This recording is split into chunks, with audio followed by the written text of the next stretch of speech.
ধরুন আপনি একটা মাছের বাজারে গেলেন, সেখানে একজন বলছে এই মাছ 500 টাকা, কিন্তু 20 জন মানুষ সেই মাছটা একসাথে কিনতে চায়, তখন কি হবে? যেহেতু মাছ একটা, ক্রেতা হচ্ছে 20 জন, তখন বিক্রেতা কি 500 টাকার এই মাছটা বিক্রি করবে?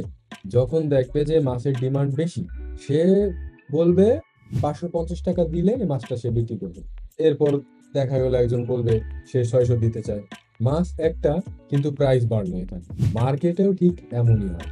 এখন প্রশ্ন হলো, যদি মার্কেটেও একই ঘটনা ঘটে, তাহলে ট্রেডিং চার্টে প্রাইস যে উপরেও নিচে যায়, সেটা আসলে কে মুভ করায়? বেশিরভাগ ইউটিউবার বলবে যে এখানে বায়ার বেশি আর সেলার কম, সেজন্য প্রাইস উপরে যাচ্ছে। এটা একটা মুখস্থ কথা। এর পিছনে লজিক কি, এটা কিন্তু আপনাকে কখনো বলে না। আর আপনি যদি লজিক না জানলেন, তাহলে মুখস্থ কথা দিয়ে আপনার কি লাভ? আপনাকে বাসা থেকে শেখাই দিয়ে গেছে যে আপনি যদি 500 টাকায় মাছটা কিনতে পারেন তাহলে কিনবেন, না হলে কিনবেন না। মুখস্থ যে জিনিসটা।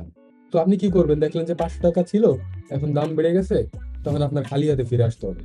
কিন্তু আপনাকে যদি লজিক্যালি বোঝাই দিত যে যখন 500 টাকা ছিল তখন 500 টাকায় কিনবেন, আর যদি দেখা যায় যে 10, 20, 50, 100 টাকা বাড়তেছে, তখন ওই দামে নিয়ে নেওয়ার জন্য। এই জন্য মুখস্থ জ্ঞান দিয়ে ট্রেডিং হয় না। আরেকটা উদাহরণ দিই।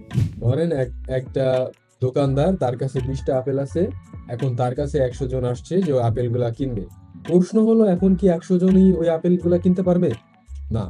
কেন পারবে না? কারণ আপেলের সংখ্যা লিমিটেড, মাত্র 20টা। তো এখানে কি হবে? একজন বলবে যে আমি আরো টাকা দিব, আরেকজন বলবে কি আমি আরো দিব, আরেকজন বলবে আমি সব থেকে বেশি টাকা দিব, আমাকে আপেলগুলা দেয়। তাহলে কি হইলো এখানে? প্রাইসটা কে বাড়াইলো? কাস্টমার নিজেই প্রাইসটা বাড়াই দিল। ফরেক্স মার্কেটেও ঠিক একই ঘটনা ঘটে। এখানে আপেল না, এখানে কারেন্সি বিক্রি হয়, কারেন্সি বেচা কেনা হয়। কিন্তু নিয়ম একই। বায়ার বেশি হলে সবাই একই প্রাইসে কিনতে পারে না, তাই ট্রানজেকশন হাই প্রাইসে হতে থাকে। আর চার্টে আমরা যেটাকে আপট্রেন্ড বলি, সেটা আসলে এই প্রসেসটারই ফলাফল। তাহলে একটা ক্যান্ডেল কি একটা ট্রানজাকশনের মাধ্যমে তৈরি হয়? না। একটা ক্যান্ডেল তৈরি হয় এমন হাজার হাজার ট্রানজাকশনের মাধ্যমে।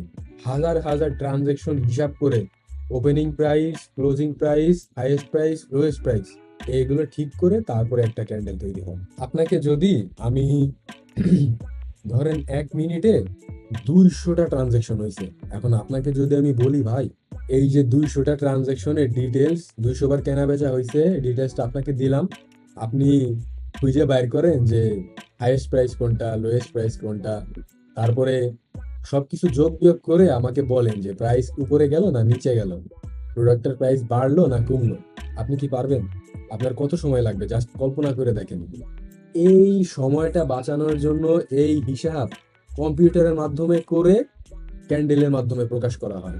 এতে সহজেই আমরা ওই নির্দিষ্ট 1 মিনিটে, যদি 1 মিনিটের ক্যান্ডেল হয়, ওই নির্দিষ্ট 1 মিনিটে highest price, lowest price, opening price, closing price, এইটা জাস্ট আমরা এই ক্যান্ডেল দেখে বুঝে ফেলতে পারি।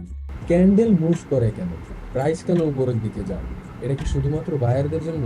সেলার্সদেরও ভূমিকা 50%। বায়ারদের ভূমিকা 50%, সেলারদের ভূমিকা 50%। কেউ যদি বিক্রি না করতে চায়, তাহলে কিনবে কে? বায়ার কিনতে চায় আর সেলার সেল করতে চায়। ঠিক তখনই একটা ট্রানজাকশন কমপ্লিট হয়।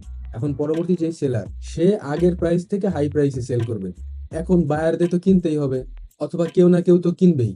যখনই আরেকটা বায়ার ওই নেক্সট সেলারের থেকে কিনবে, ঠিক তখনই প্রাইসটা উপরে চলে যাবে। আর এভাবেই প্রাইস আস্তে আস্তে উপরে যাইতে থাকে।